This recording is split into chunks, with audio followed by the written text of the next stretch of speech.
Hello everyone, welcome to another episode of CAP Explained.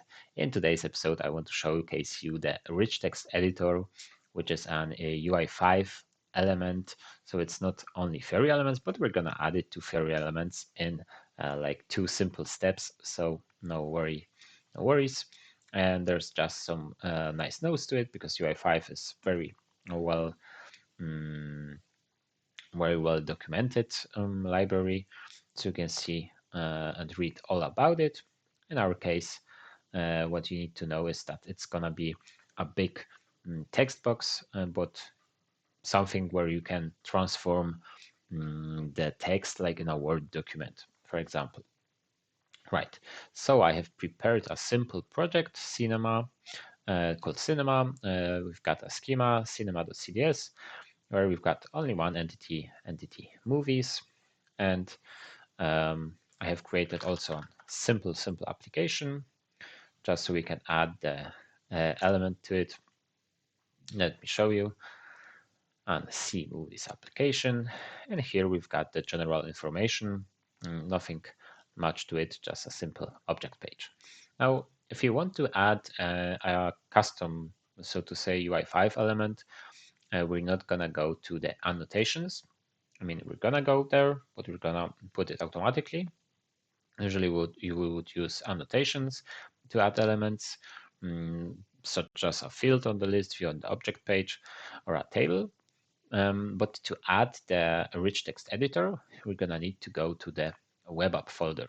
So we go to the web app and to manifest.json, because here is the place where the SAP UI5 libraries are declared. So you can see there are three standard ones that usually are there. And to add the rich text editor, we need to add it, the library to it. And you can easily get the library to it by copying this name, not the whole name, but the first part.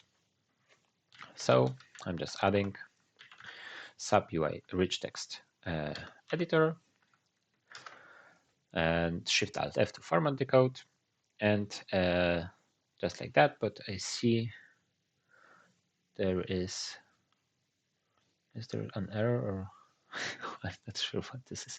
Never mind. Let me just stop the server and ignore this for now. And now let's go Ctrl+Shift+P to open application info, where we can edit our application. We've got the list report and the object page. So let's go to the object page. And here you see we've got only one section with general informations with just the basic fields that I showed you, right?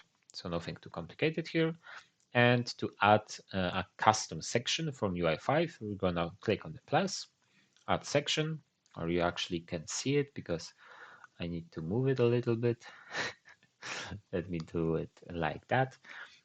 Here and sections, click on the plus, add section, and we're gonna add a custom section, right? Let's call it, I don't know, description, and call the fragment rich text editor description. Right, so that's just the names, and there we select the anchor. So basically after or before which element on the website it should appear. So we just select the one generated facet one. It's the generated section when you in a standard way generate an application, and we want to place it after, right? So we don't want any controller because it's going to be super simple. So I'm going to press on add. It's going to create a section. You can see it says custom section. In this custom section, we've got actions as usual and building blocks. So you don't see those in the standard sections, but in the custom sections, you get building blocks. And now if I try to add a building block, you're going to see I can add a chart, filter, table, and the rich text editor. I am able to add the rich text editor because I have added this to the libraries here in the manifest. If you skip this step, you won't get this. Right, so I click on add rich text editor. The binding context, absolute, entity movies, we've got only one, and target property, I want to select description because it's the field that's gonna hold the value that will be displayed here. And as the aggregation path, the aggregation path is the place where you put your extension, because you see that when we added the section, a new folder on the left-hand side appeared, the extension folder. In the extension folder, you put in fragments. In UI5, we've got fragments, so you put in the fragment, rich text editor description, which is the name I created for this fragment, and this fragment is for now empty, rather having only the text value of rich text editor. And so it's basically the aggregation path is asking me in which place do I want to put it, right? In the fragment definition, in the VBox, or in the text. You can see we've got the fragment definition, VBox, and the text. So it's just asking me where do I want to put it, and I want to put it in the main, or rather in the VBox. So let's do this. And it has been added. And you can see here also it has been added. Movie description. We can delete this one, the text, and it says VBox class can have an empty ID. Flex enabled. Yes, we need to go to the manifest.json. I mean, it's not a dangerous error. You can ignore it, but search for flex enabled and set it to false. And you can see the error goes away. Now, let's start again our server, ctsw, and let's see what happened to our website, so our object page. So you can see that the description section has been added to our application. I'm going to move it back, but it's empty because I don't have any values in it. And now if I go on edit, maybe refresh once or twice the website, sometimes UI5 needs to reload, and you see we've got this text editor, like a more standard one than just displaying large string, because the description is of type large string. And now if I wanted to put in anything, you can do it. I'll just copy it, and you can see we can do it bold, we can do lists, we can do whatever you want, underline, and so on and so on. Make it italic, and you see that we've got the formatting. And now if I save it, you can see that the formatting stays there. So it's nothing you could do in standard Fiori Elements, but here using this this element from UI5, you are able to add something custom in this custom section to your application.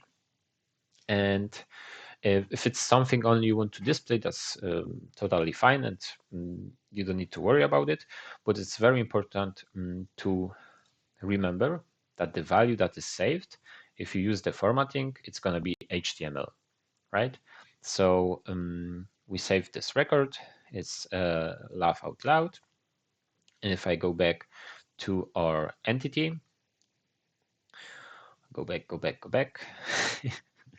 How many times? And right, and here in the metadata, we can see what is actually saved in the database. So if I go here, and here you can see that it's the movie Laugh Out Loud, and the description of type large text has been saved as HTML, right? So you see the standard formatting. Maybe I'll zoom in more just so we can see the P tag, the AM tag, span, and some decoration, and so on, and CSS is added. So if you want to transfer the data in some way further, you need to transform the strings and remove those tags, right? So for the front-end part, it's great that you can see it. We can see the nice editing, but remember, it's important that you remember that it's an HTML style. Right, so that's the rich text editor, guys. Thanks for today. Thanks for watching. Leave a like, a subscription, a comment if you enjoyed this small UI5 insert on this channel. We'll see how it goes further from here. Maybe there's gonna be more of UI5. Who knows? Thanks for watching, guys.